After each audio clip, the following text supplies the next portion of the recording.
안녕하세요. 저는 경기도 안양에 사는 30대 중반의 여성입니다. 아무리 잘 지내던 커플도 결혼 준비를 하면서 많이 헤어진다고들 하죠. 사연 채널을 보면 결혼 직전까지 갔다가 파경을 맞는 커플들 이야기도 꽤 많더군요.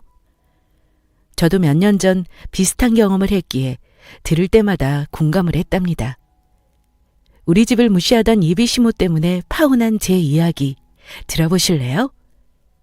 저는 20대 중반에 임용이 되어서 초등학교 교사를 하고 있었습니다. 병으로 돌아가신 엄마가 선생님이었던 영향도 컸고요. 한창 예민한 중학교 사춘기에 엄마가 돌아가셨지만 아빠가 그 빈자리를 채워주시려고 노력을 많이 해주셨습니다. 신기하게 어린 나이에도 아빠의 마음을 알겠더라고요. 그래서 실망시키지 않으려 공부를 더 열심히 했고 학창시절에 반해서 5등 안에는 항상 들었던 것 같아요. 부동산 중개업을 하시던 아빠는 듣기로는 안양 일대에서 입지적인 인물로 알려졌다고 했습니다. 가끔 집에 놀러 오시는 아빠의 지인분들이나 후배들이 제게 그런 말을 해주셨고요. 그만큼 자신의 모든 것을 바쳐서 헌신적으로 일하신 결과였죠. 하지만 그런 외부적인 성공보다 성인이 된 지금도 세상에서 아빠를 가장 존경한다고 자신 있게 말할 수 있는 부분은 베풀고 사는 선한 영향력에 있었습니다. 봄아, 항상 주변에 어려운 사람들을 돕고 살아야 한다. 왜요, 아빠? 남한테 피해만 안 주면 되는 거 아니에요?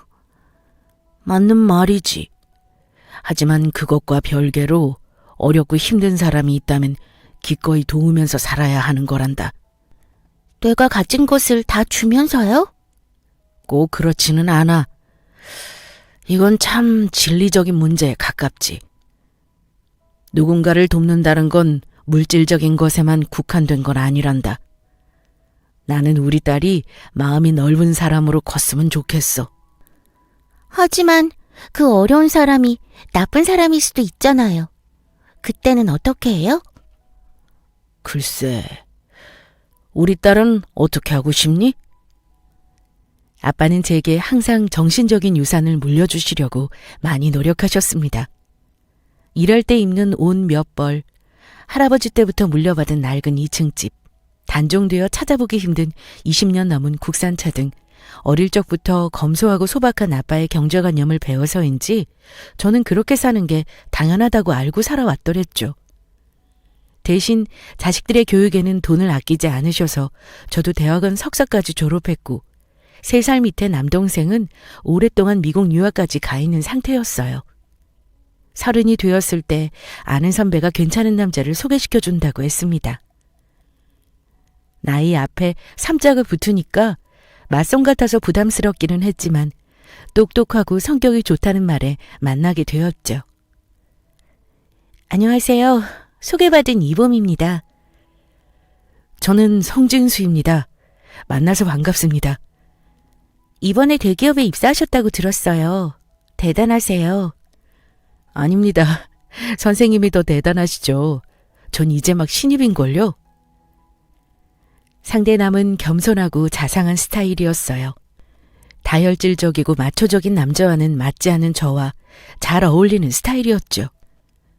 저보다 2살 연하인 부분이 마음에 걸렸지만 요새는 나이 차이 나는 연상연하 커플도 많아서 크게 문제될 건 없어 보였습니다. 그건 순전히 제 생각일 뿐이라는 걸 알게 되는 일이 닥칠지도 모르고요. 사귄 지 1년이 넘었을 때 남자친구 집에 첫 인사를 가게 되었습니다. 남자친구 부모님은 안양에서도 큰 규모의 공장과 가구점을 운영하고 계셨어요. 가게가 있는 5층 건물이 부모님 소유였고 집은 도보 10분 내외에 위치한 비싼 아파트더라고요. 저도 안양 토박이라 동네 자체가 부촌이라는 정도는 인식하고 있었어요. 잘인 건 별로 없지만 들어요. 나는 진수 아빠예요. 편하게 부르고 싶은 대로 불러도 돼요. 네, 감사합니다, 아버님. 어머니께서 음식 준비한다고 고생하셨겠어요. 우리 집에 오는 손님이니까 대접하는 건 당연하지만 말 그대로 고생은 했어요. 초등학교 선생이라고요? 네, 어머님. 이제 5년 정도 됐습니다. 여자로서 직업은 괜찮네요. 아이 낳으면 교육도 잘할 테고. 그런데 나이가 우리 애보다 2살 연상이라고요? 네, 올해 30 됐습니다. 그게 좀 마음에 걸려. 우리 아들은 아직 20대 후반인데 아가씨는 30대잖아? 지금 당장은 서로 좋으니 모르겠지만 여자는 남자보다 어린 게 맞아요. 임신하고 출산 때문에도 그렇고. 당신 손님 앞에서 무슨 실례야? 요즘 띠동갑 넘는 연상연하도 만나는 판에 2살 차이가 별수라고. 여보, 연애랑 결혼은 다르다니까요. 우리 장남 결혼할지도 모르는 아가씨인데 따져볼 건 다 해봐야죠. 그럼 집안 식구들은 어떻게 되나요? 어머님은 제가 중학교 때 돌아가시고 남동생이랑 아빠 이렇게 3 식구입니다. 아버님은 하시는 일이 어떻게 되시나? 부동산 중개 관련 일을 하고 계세요. 곧 은퇴하신다는 말씀도 있고요. 부동산 하시면 재산은 좀 있으시겠네?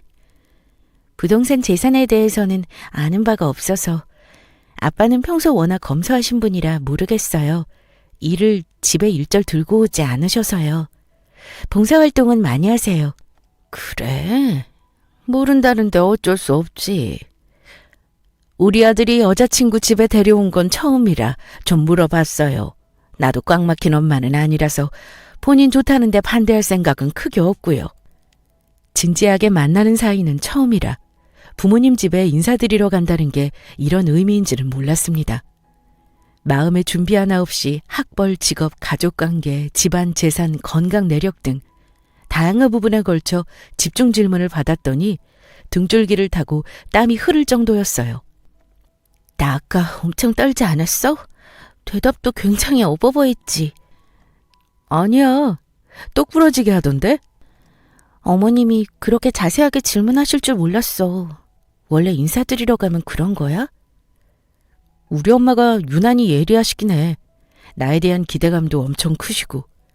자기가 이해해줘. 첫인사는 낯설기도 하고 의뢰 다들 긴장하는 거래. 앞으로 자주 보고 하면 괜찮아질 거야. 그렇겠지? 제발 그랬으면 좋겠다. 자기 아버님 만났을 때는 진짜 편하긴 하더라. 인상도 좋으시고 맛있는 술도 준비해 주시고. 우리 아빠는 진짜 법 없이도 사실 뿐이야. 아빠가 내 아빠인 게 가장 큰 복이라고 생각해. 사귀면서 양가를 자연스레 오고 갔고 만난 지 2년째 저는 남자친구의 프로포즈를 받았습니다. 결혼을 전제로 만나고 있었기에 양가 상견례를 하면서 약혼을 하기로 했죠. 안양에 있는 작은 한정식 가게에 가족들이 모이는 날이었습니다. 안녕하세요. 어머님, 아버님. 오시는 길 차 많이 막히셨죠? 주말 점심이라 그런가 봐요. 그러게 말이다. 아버님은 오셨니? 잠깐 화장실에 가셨어요. 곧 오실 거예요. 마침 말하자마자 아빠가 식당 룸을 들어오셨어요. 그런데 예비 시어머니가 아빠를 보고 놀라 들고 있던 물컵을 떨어뜨리시는 게 아니겠어요? 설마 너희 아버지 아니시지? 맞아요. 저희 아버지예요. 안녕하십니까, 사돈 어르신. 봄이 애비되는 이도영입니다. 저희 아빠를 한참이나 훑어보시던 시어머니는 돌연 아빠 부동산 사업에 대해 이것저것 물었습니다. 봄이한테 아버지 하시는 일들 물어봤는데 자식들한테 일적인 부분은 일체 말 안 하신다면서요? 부동산 업계에서 30년간 계셨다면 투자하신 부분도 많으실 것 같은데요? 아닙니다. 조그마하게 하고 있어서 별로 말할 것도 없죠. 저희는 가구점 운영 중인데 15억짜리 5층 상가 건물에 월세 500만 원씩 받고 있어요. 그러시군요. 투자 잘하셨습니다. 안양에도 좋은 곳들이 많이 있죠. 안양에 건물이나 부동산 있으신가요? 요새 각광받는 곳들 꽤나 있던데요. 안양에는 하나도 없네요. 저는 투자는 안 한 지 오래라서요. 부동산 하신다고 해서 말이 통할 줄 알았는데 그것도 아니네요. 하긴 동네 부동산 하면 중개료 위주지 자산 운영하고 그럴 규모겠어요? 여보, 사돈 처음 뵙는 자리에서 돈 소리 좀 그만하지. 물어볼 거 충분히 많잖아. 죄송합니다. 와이프가 워낙 부동산이나 자산에 관심이 많아서요. 아빠는 너털웃음을 지으시며 괜찮다고 하셨지만 저는 예비 시모의 말을 들을수록 기분이 나빴습니다. 아빠 부동산 가게를 동네 전방이니 규모가 작아서 재산이 있겠냐는 둥 순전히 무시하는 말로 들리지 않겠어요? 물론 자기네 소유 건물이 15억이나 되고 월세 많이 받는다고 하지만 양가 처음 만나는 자리에서 재산만 집요하게 묻는 건 예의가 아닌 것 같았습니다. 상견례를 마치고 집으로 오는 길, 제 얼굴 표정이 너무 좋지 않았는지 아빠는 오히려 제 걱정을 해주시더라고요. 저는 복잡하고 씁쓸한 마음을 안고 한동안 고민에 빠졌고요. 일주일 후 예비 시모에게서 연락이 왔습니다. 주말에 잠깐 만나서 차를 한잔 하자는 거였죠. 내가 상견례 때 미처 전하지 못한 게 있어서 따로 불렀단다. 네, 말씀하세요. 우리 예단 목록이다. 우리 집 형제들이 다복한 편이라 목록이 좀 돼. 살펴보고 모르겠거나 하는 부분은 물어보렴. 알아서 준비 잘하면 더 좋고. 예비 시모가 준 목록에는 시댁 가족들 포함 삼촌네들, 이모네들, 신혼 가구들과 시댁 가구까지 대략적으로만 훑어봐도 30개가 넘는 목록이 상세하게 기재되어 있었습니다. 이게 뭐가 이렇게 많아요? 시댁 가구까지 해드려야 해요? 당연하지. 너희 결혼하면 우리 아파트에서 같이 사는 거 얘기 끝난 일 아니었니? 아니요. 진수 씨랑 생각해보자고만 했지 확정 지은 건 아니에요. 고민할 게 뭐 있어. 식 올리려면 1년도 안 남았는데. 보아하니 너희 집에서 따로 신혼집 해줄 것 같지도 않고 우리 아파트 방도 남는데 뭐하러 따로 살아. 여자는 출가 외인이야. 시댁에서 시작하는 게 맞아. 내가 가르쳐줄 것도 많으니 들어와 살면서 배우렴. 하지만 예단이 너무 많은데요? 저희 집은 가족들도 별로 없고 해서 진수 씨랑 예단을 생략하는 게 어떠냐고 했거든요. 너희가 결혼에 대해 뭘 알아? 그런 시답지 않은 소리 마라. 말은 바로 해야지. 가족 인원 적은 건 너희 입장이고. 그리고 진수는 대기업 다니잖니. 너도 대기업 다니는 남자 만나려면 이 정도는 생각했던 거 아니야? 난 맘 같아서 우리 아들 장가 가는데 처가에서 집안채 해줘야 한다고 생각해. 네? 대기업 다니는 거랑 신혼집이랑 무슨 상관이 있어요? 얘가 세상 물정을 모르네. 당연히 그런 잘난 남자 데려가는데 그것도 네가 나이도 더 많으면서 너도 양심이 있어야지 않아? 능력 있는 연하 남편 얻기 쉬운 거 아니다. 저도 어디 가서 부족하다는 소리 안 들어요, 어머니. 너는 네가 문제가 아니라 너희 집이 문제야. 그리고 이런 얘기는 혹시나 아는 노파심에 하는 얘기인데 너희 아버지 상견례 때 보니까 와이셔츠 뜯어졌더라. 엄마 안 계시면 너라도 챙겨야지. 백화점 가서 하나 사드려. 차는 폐차 직전이던데 네 월급으로 새 차 사드리긴 어렵니? 그러다가 도로 중간에서 시동 멈추면 어떻게 해? 나 같으면 부끄러워서라도 그런 거 못하고 다닌다. 어머니, 저희 집 그렇게 어렵지 않아요. 아빠 물건 허투루 쓰시는 분 아니라서 걱정 안 하셔도 돼요. 너희 아빠 못 사시는 거 뭘 안 해. 하지만 그 가난 때문에 내 아들 돈 버는 거 친정으로 가는 건 다른 얘기지. 어떻게 부동산 업계에서 30년 일하면서 제대로 된 건물 하나 장만 안 할 수 있어? 곧 은퇴하신다면서. 건물 하나 가지고 월세 따박따박 받으면 노후에 얼마나 좋아. 이야기 끝에 집으로 돌아와서 뻗고 보니 눈물이 흘렀습니다. 1시간가량 전부 자기 아들 잘난 얘기, 저희 집안 대놓고 무시하는 얘기를 듣고 오니 제가 순진하게 사랑만 생각하고 결혼을 결심한 건가 싶었습니다. 우리 집이 못 산다고 한 번도 생각해 본 적 없었는데도 불구하고 예비 시모 말을 듣고 있노라면 가난한 게 죄인가, 세상은 돈이 전부인가 하는 못난 마음도 올라왔고요. 봄아, 약속 다녀왔니? 아빠, 집에 계셨어요? 주말이라 나가신 줄 알았어요. 너 울고 있었어? 왜? 무슨 일이야? 별거 아니에요. 별거 아니긴. 말해봐. 무슨 일인데? 오늘 진수 씨 어머니 만나고 왔어요. 예비 사돈을? 그래서 너한테 뭐라고 하신 거야? 예단 목록 주셨는데 제 능력 밖이라서요. 신혼집 얘기도 하시고. 뭘 어떻게 했길래 네가 이래? 목록 줘봐. 평소라면 저 혼자 처리하거나 넘겼을지 모르지만 결혼은 집안 얘기도 오고 갔기에 아빠와 상의하지 않을 수 없었습니다. 이걸 주면서 뭐라고 하든. 진수 씨가 대기업 다니고 저보다 연하니까 처갓집에서 이 정도는 해야 한다고 하셨어요. 그런데 아빠, 결혼은 집안 재산이 중요한 거예요? 뭐? 갑자기 재산은 왜? 저희 집이 너무 기운다고. 자기네는 상가 건물에 아파트도 있는데. 암튼 뭔가 현실의 벽에 부딪힌 느낌이에요. 속상했니? 우리 집이 그 집보다 부족한 것 같아서? 물질적인 걸로 비교당하는 게 생각보다 자존심 상하기도 하고, 그게 사람을 평가하는 기준으로 전부가 아니잖아요.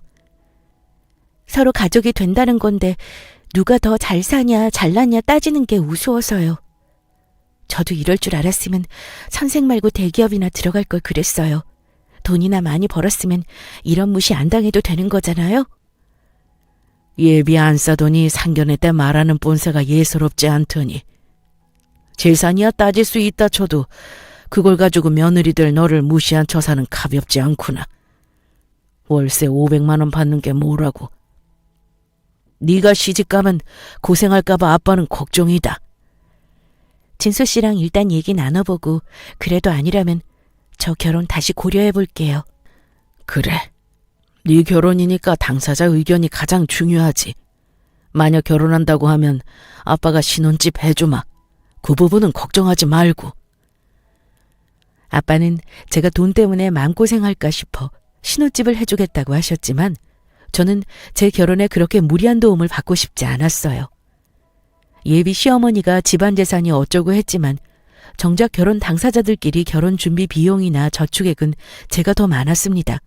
저는 일한 지 7년 차에 가까웠고 약혼자는 이제 2년 차였거든요. 각자 결혼 비용을 문제로 삼는다면 제 쪽에서 제기해야 할 판이었어요. 진수 씨, 나는 어머님이 주신 예단 목록 할 능력 안 돼. 그리고 시댁에서 신혼생활 하라면서 시댁 가구를 바꿔달라고? 어머니한테 우리 시댁에서 시작한다고 말씀드렸어? 그냥 엄마가 하도 뭐라 하셔서 생각해보겠다고 한 거지. 우리 엄마 성격 알잖아. 이게 그냥 얼버무린다고 될 일이야? 사람이 왜 그렇게 우유부단해? 상견례 때도 우리 집 재산 가지고 뭐라 하실 때 자기가 나서서 중재할 수도 있었던 일 아니야? 어른들 다 계신데 내가 어떻게 그래. 그럼 너가 있으면 되겠네. 뭐? 자기 어머님이 그러시는 건데 내가 어떻게 나서? 나 혼수도 예단도 간단하게 하고 싶어. 애초에 부모님들 도움 없이 각자 힘으로 결혼 준비하자고 했잖아. 그걸 왜 확실하게 말 못해? 나 이런 식이면 이 결혼 다시 생각해봐야겠어. 결혼해서도 진수 씨가 이렇게 물에 물 탄 듯 나오면 난 못 살 거야. 그럴 바에는 지금 그만두는 게 낫지 않겠어? 봄아, 아무리 그래도 결혼 안 한다는 게 말이 돼? 주변에 얘기도 다 하고 준비도 시작하고 있는데. 난 그런 준비보다 우리 관계가 믿음이 있고 가족이 되고 싶냐가 더 중요하다고 봐. 이만 갈게. 제가 우리끼리 의논한 대로 결혼 진행을 할 수 없다면 결혼 생각을 다시 해보자고 강하게 말한 게 약혼자에게는 충격이었나 봐요. 자신의 엄마를 찾아가 저에게 무슨 말을 어떻게 했길래 결혼 못한다는 소리가 나오냐고 따졌다고 했습니다. 엄마, 우리끼리 의논한 대로 간소하게 할게요. 어떻게 완벽하게 준비해요? 말도 안 되는 소리 하지 마. 걔가 그러든? 내가 요구하는 게 많아서 결혼 못하겠다고? 웃기는 애네. 엄마, 봄이 얘기에는 왜 항상 뾰족하게 구시는 건데요? 저도 보고는 있는데 불편해요. 평소처럼 설렁설렁한 생각하지 마. 배우자 맞이하는 게 얼마나 중요한지 알아? 너가 못하니까 엄마가 하는 거야. 너 어디 가서 전혀 꿀리는 조건 아니야. 너 정도면 학벌, 직업, 외모, 집안, 나이 등등 두루두루 괜찮아. 훨씬 더 대단한 여자 만날 수 있다고. 내가 해오라는 것도 못 해올 정도면 집안이 너무 키우는 거 아니니? 엄마, 저는 봄이 아니면 안 돼요. 가난한 집안에 장가가면 안 돼. 네가 버는 돈 그 집 구석으로 간다고 생각해봐. 그것도 한두 번이지. 몇십 년 동안 등골 브레이크 할 거야? 혹 달고 결혼할래? 이번에 걔한테 절대 밀릴 생각하지 마. 처음부터 기세 밀리면 안 되는 거야. 넌 누굴 닮아서 그렇게 마음이 약하니? 봄이 손바닥 안에 놓을 거 생각하니 벌써부터 걱정이다. 엄마, 내가 요구한 대로 못하겠다고 하면 너도 결혼 못한다고 해. 누가 아쉽다고? 결혼 문제로 집안끼리 대립하다 보니 사이좋던 약혼자와의 관계도 서먹해졌습니다. 예비 시어머니, 저희 친정아버지도 결혼을 반대하시고 입장 차이가 생기자 약혼자와 저는 가끔 연락만 하고 만나지도 않았습니다. 그 후 2주 만에 서로 시간을 맞춰 만나게 되었고요. 어머님은 뭐라 하셔? 엄마는 예단은 그대로 하고 신혼생활 우리 집에서 계속 하라고 하시지. 그래서 자기는 뭐라고 했는데? 나도 우리가 말한 대로 간소하게 하고 신혼집도 알아서 구한다고 했는데 말이 안 먹히지. 결론은 그게 다야? 그래서 결국 어머님 요구대로 따르자는 거야? 진수 씨는 나랑 결혼하고 싶은 의지가 있는 게 맞아? 당연하지. 너랑 결혼하고 싶어. 하지만 우리 엄마 얘기도 무시 못해. 엄마가 어릴 때부터 나를 어떻게 키웠는데. 그리고 늘 내 입장에서 생각해 주시는 분이야. 그럼 지금 우리 결혼에 이렇게 간섭하고 요구하는 게 옳다는 거야? 아주 틀린 말은 아니잖아. 어떻게 너도 네 입장만 요구해. 결혼 그만두자고 말한 것도 솔직히 너랑 아버님이 먼저 얘기한 거잖아. 우린 결국 서로 입장 차이로 결혼 못하는 거네? 지난 2년은 도대체 우리한테 뭐였니? 그래, 끝내자. 파혼의 우리. 봄아! 남자친구에게 파혼을 선언하고 집으로 오는데 2년간 연애하면서 좋았던 기억들이 주마등처럼 스쳐 지나갔습니다. 다른 그 어떤 것보다 내가 사랑한다고 생각했던 남자가 마마보이의 줏대없는 남자였다는 걸 알게 되니 그 실망감과 배신감이 이루 말할 수 없었습니다. 아빠가 왜 울면서 집에 들어오냐고 물어도 대답할 기력이 없어 방에 들어가 버렸죠. 후에 진정이 되고 도저히 서로 결혼 준비에 대한 의견이 안 좁혀진다며 파혼을 선언하고 왔다고 했습니다. 아빠는 제 얼굴을 빤히 바라만 보시다가 방으로 가셨고요. 학교에서 한창 업무를 보고 있어서 부재중 전화가 여러 통 와 있는지 몰랐습니다. 발신인은 약혼자와 예비 시어머니였습니다. 파혼을 선언했으니 더 이상 의미가 없었지만요. 마음 같아서는 연락도 하고 싶지 않았어요. 저희 집안과 아빠에 대해 그렇게 무시하던 사람들이 파혼 선언 후 일주일이 지난 지금에야 득달같이 연락이 온 거였거든요. 무슨 일로 전화했어? 우리 정리된 거 아니야? 결혼 관련해서 예약했던 것들도 정리해야 하고 원금 못 돌려받겠더라. 그렇겠지. 왜? 돈이 아까워? 내가 낸 부분이 더 컸으니까 나도 낼게. 반반 부담하자. 금액이랑 계좌 보내줘. 그것도 그렇고 장인어른이 우리 부모님 가구 대리점에 다녀가셨대. 아빠가? 왜?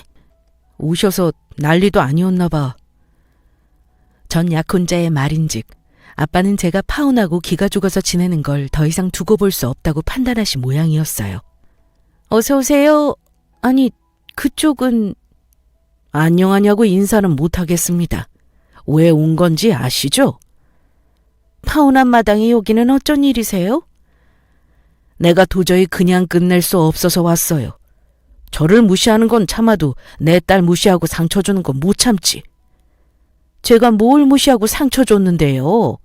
대개 따님은요. 우리 아들은 파혼당해서 피죽도 못 먹은 얼굴로 출근했어요. 알기나 하세요? 내가 사돈이 이런 자리인지 알았으면 애초부터 결혼이 뭐야. 사귀는 것도 반대했을 겁니다. 대개 아드님이 괜찮아서 결혼시키려 했더니 사내놈이 줏대가 없지를 않나. 시어머니 자리가 돈을 밝히고 과한 혼수 요구하지를 않나. 당연히 우리 아들 잘났고 우리 집도 살만하니까 그런 요구하는 거 아니에요? 예단 목록 그거 얼마나 된다고. 없이 사니까 어마무시했나 보죠? 뱁새가 황새 따라가려다 가랑이 찢어진다더니 뱁새하고 황새가 어울릴 말입니까? 애저녁에 결혼 취소하길 잘했네요.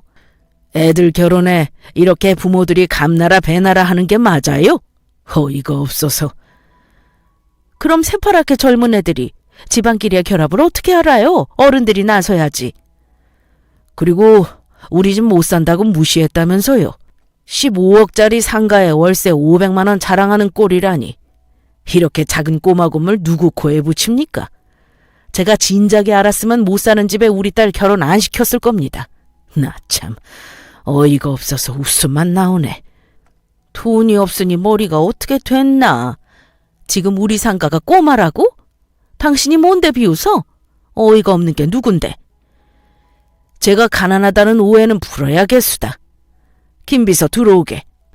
사장님, 말씀하신 서류 여기 있습니다. 그리고 정 여사님도 10분 안에 도착하신다는 연락 왔고요. 수고했네.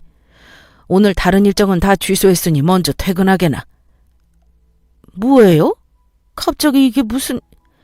제가 가진 재산 일부만 들고 왔어요. 두 눈 똑똑히 확인하라고요. 이런 증거 없으면 안 믿는다고 난리칠 것 같아서 친히 들고 왔으니. 일시, 백천... 260억? 말도 안 돼. 이게 무슨 쇼예요? 서울 강남 빌딩? 사람을 속이려면 뭔 짓을 못합니까? 아까 저 비서란 사람도 알바죠? 속고만 살았나 이 아줌마가. 제가 그럼 부동산 30년 일하면서 가만히만 있었겠습니까? IMF 때 위기를 기회로 삼았죠. 이런 건물 더 있습니다. 월세만 1억 넘게 받고 있고요. 무슨 꿈 같은 소리를 하고 있어요? 그럼 자식들한테는 왜 그런 얘기 안 했는데요? 다 때가 되면 물려주고 말할 거였고 이번에 결혼하면 딸이랑 사위한테 일부 물려주려고 했었죠. 금방 본 그 서류 부동산을 사위랑 딸한테 주려고 했고요. 260억짜리 강남 빌딩을요? 지금 나보고 믿으라는 거. 아이고 김재벌님, 어인일로 여기까지 행사하셨어. 친구 얼굴 보기가 이렇게 어려워서야. 나보러 이 동네 왔나 했는데 가구 점은 뭐야? 딸내미 결혼한다더니 가구 보러 왔어? 볼 일 있어서 온 김에 정 여사 생각나서 불렀지. 정 사장님, 저희 가구 점은 웬일로? 얘 친구가 여기 오라고 해서. 배 사장도 이재벌 아는 사이야? 네? 이재벌이라니요? 뭐야, 모르는 사이야? 이도영 씨, 우리나라에서 꽤 유명한 부동산 전문가잖아. 재벌 수준 자산가 아닌가 몰라. 몰랐나 보네? 나도 이 양반 덕분에 안양부동산 장악해 먹었잖아. 네? 맙소사, 그러면 260억이 진짜였어?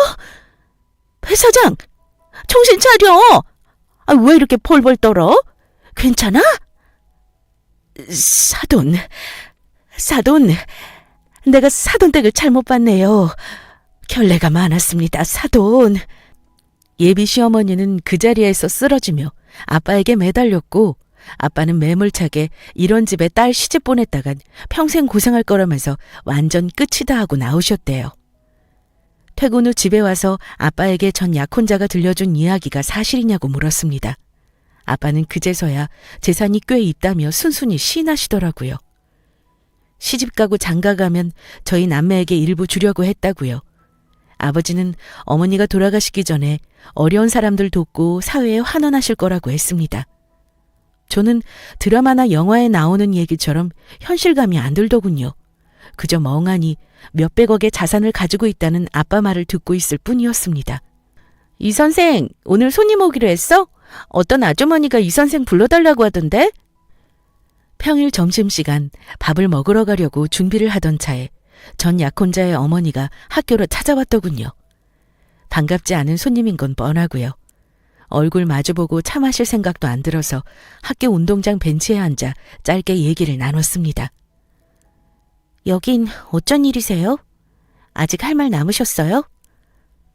다름이 아니라, 아가, 우리 결혼 다시 생각해봐달라고 왔어. 사돈한테도 말했지만 내 소견이 좁아서 이런 무례함을 저질렀네. 화 풀고. 누가 아가예요. 저는 이미 한 달 전에 마무리했어요.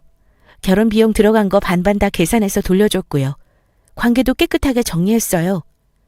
저희 연락 안 하고 안 본 지 한 달가량 된 거 모르세요? 남남이라고요. 사람이 어떻게 그렇게 냉정하게 그럴 수가 있는가? 결혼까지 앞둔 사이였는데 아버지가 강남에 빌딩만 3채가 넘는다지? 그리고 제일 비싼 걸 우리 진수랑 보미한테 물려주시려고 했고 그런 얘기를 안 하니까 내가 다 오해했지 뭐야. 아버님 참 대단하셔. 재산 얘기하지 마세요. 진수 씨랑 다시 재결합할 일도 없겠지만 아빠가 주신다고 해도 재산 받지 않을 수도 있어요. 제 그릇으로 감당 안 될 수도 있어서요. 무슨 소리야? 그 아까운 걸. 너가 안 받으면 우리 아들이 받으면 되지. 부부는 일심동체잖아. 그럼 우리 아들이 얼마나 든든하겠어. 태어날 손주에게도 더 없는 복이고. 우리 서로 빨리 가족 됐으면 좋겠다. 지금 뭐 하세요? 제 얘기 여태 못 들으셨어요? 저희 다 정리됐다고요. 손주는 뭐고 가족은 무슨 말입니까? 이제 무서워지려고 하니까 이만 가세요. 내가 반대해서 결혼 엎은 거 아니야? 이제 내가 결혼 허락한다니까. 그럼 다시 결혼하는 거지. 돈돈거리면서 결혼을 허락한다고 하는데 공포영화를 본 것처럼 온몸이 소름이 돋았습니다. 돈이고 뭐고 사람 말 무시하고 자기 말만 하는 건 여전하더군요. 저희 집안 재산 없다고 무시할 때와 지금의 저를 대하는 것을 보니 만정이 떨어지는 기분이었고요. 봄아, 이제는 모자가 쌍으로 날 괴롭히려고 작정했구나. 퇴근하고 오는 길이지? 너 기다리고 있었어. 우리 얘기 좀 해. 무슨 얘기? 나 오늘 너무 힘드니까 그냥 가. 나 할 말도 없어. 우리라는 말도 쓰지 마. 징그러우니까. 너희 아버지 우리나라에서 알아주는 부동산 재벌이라며. 엄청 잘 산다고 들었어. 그날 나랑 통화할 때 너가 나한테 해준 말이야. 난 몰랐어. 그리고 아빠한테 물어봤는데 재벌 아니래. 그냥 친구가 오버한 거라고 하셨어. 재산가 정도는 되겠지. 근데 그게 너랑 무슨 상관이야? 아니, 엄마 반대도 사라졌고 우리 결혼하면 장인어른이 강남 빌딩 주려고 했다길래. 진짜 무섭다. 돈이 이렇게 무서운 거니? 애초에 네 것도 내 것도 아닌데 웬 욕심이 그렇게 그득해. 너 이제 보니까 너희 엄마랑 판박이다. 어쩜 이렇게 돈에 환장하니? 우리 다시 생각해보자. 엄마가 다 맞춰주신대. 신혼집도 따로 살고 예단도 안 해도 된다 하셔. 이미 늦었어. 아무리 태세 전환해도 나는 그런 시어머니 싫어. 너 같은 남편도 싫고. 봄아, 우리 사랑했잖아. 난 지금도 사랑해. 아니, 과거에는 모르겠는데 지금엔 넌 날 사랑하는 게 아니라 강남 빌딩이 탐나는 거겠지. 생각해보면 명확하다. 우리 집 못 사는 게 너도 마음에 걸렸었나 봐? 너도 너희 엄마랑 똑같아. 직설적으로 말하는 거랑 돌려 말하는 게 뭐가 달라? 담겨있는 뜻은 똑같은데. 그만 가라. 앞으로 오지 말고. 전 약혼자는 오해라며 당황한 듯 제게 매달렸지만 아무 미련도 마음도 남지 않은 제게는 연기하는 것처럼 보이더군요. 무릎까지 꿇고 붙잡았지만 저는 사람 돈 없다고 무시하는 저 집안과 더 이상 얽히기 싫었어요. 그로부터 2년 후 저는 평생의 반려자를 맞아 결혼식을 올렸습니다. 1년 전 아빠의 친구 조카를 소개받았고 사람에 대한 신뢰를 회복하고 기꺼이 결혼을 결심했더랬죠. 아이고, 우리 조카 며느리 오셨네. 내가 딱 처음 봤을 때부터 예감했지. 본능적으로 우리 식구 될 줄 알았다니까. 고모님, 안 그래도 아빠가 안부 전해달라고 하셨어요. 다음에 밥 같이 하자셔요. 우리 이재벌은 바빠서 되겠나? 뭐 어때? 이렇게 이쁜 딸을 주고 갔는데 우리 조카가 속썩이고 하는 건 없지? 워낙 성품이 좋은 애란다. 알고 있죠. 만나게 해주셔서 감사해요. 아빠의 오랜 친구인 고모님은 제가 2년 전에 파혼을 하게 된 경위를 들으시고 얼른 자신의 조카를 소개시켜준 장본인이었습니다. 결혼을 확정지었을 때도 제게 그 가구점 사람들은 보는 눈도 없고 인간이 덜 돼서 복을 발로 차버렸다고 하시더군요.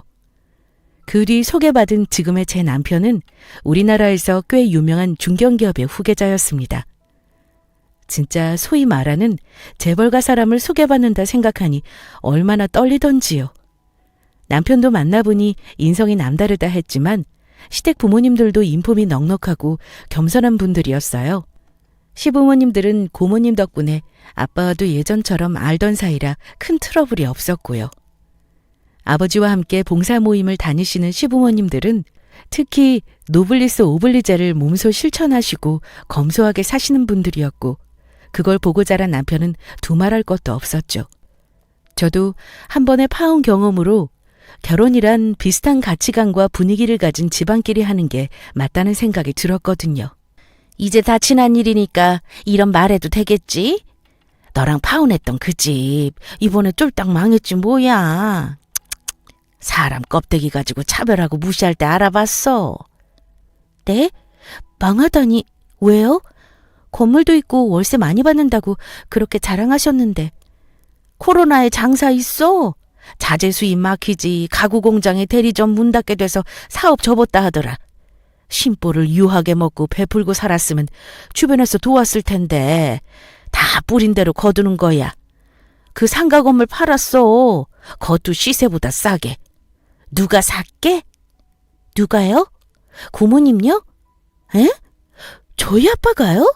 그럼 너희 아빠가 아마 사심을 쬐끔 담아서 복수 아닌 복수한 거 아닐까? 이재벌 생각보다 집요한 구석이 있는 사람이거든. 사람이 그래야 출세한다. 이제는 다 과거가 되어버린 일이지만 가끔 떠오를 때마다 아직도 흠칫했거든요. 다시는 오지 말라고 해도 연락하고 찾아오는 모자 때문에 얼마나 시달렸는지 몰라요. 사람을 조종하고 통제하려 들더니 결국 끝이 안 좋았던 모양이었습니다. 아빠, 서울 출장 일은 잘 끝나셨어요? 그럼 아빠 일 하나는 끝내주잖아. 은퇴 번복만 안 하시면 참 좋을 텐데요. 올해만 봐줘. 내년에는 꼭 은퇴하고 놀러 다니며 살게. 작년에 건강검진 주의 요망했던 거 잊지 않으셨죠? 저는 아빠가 진짜 오래 사셨으면 좋겠어요. 여름이도 곧 미국 박사 졸업하고 한국 들어온다고 하고 아빠 손주들 태어나서 크는 것도 보셔야죠. 손주? 생각만 해도 좋다. 안 먹어도 배불러. 그런데 아빠, 그 집 상가 건물은 왜 사들이셨어요? 응? 들었니? 정 여사가 너한테 바로 일러 바쳤구먼. 굳이 안 그래도 되잖아요. 아직도 마음에 두고 계세요? 우리 무시하고 뭐라 한 거요? 그냥 정 여사가 먼저 언급도 줬고 매물도 위치가 나쁘지 않잖아.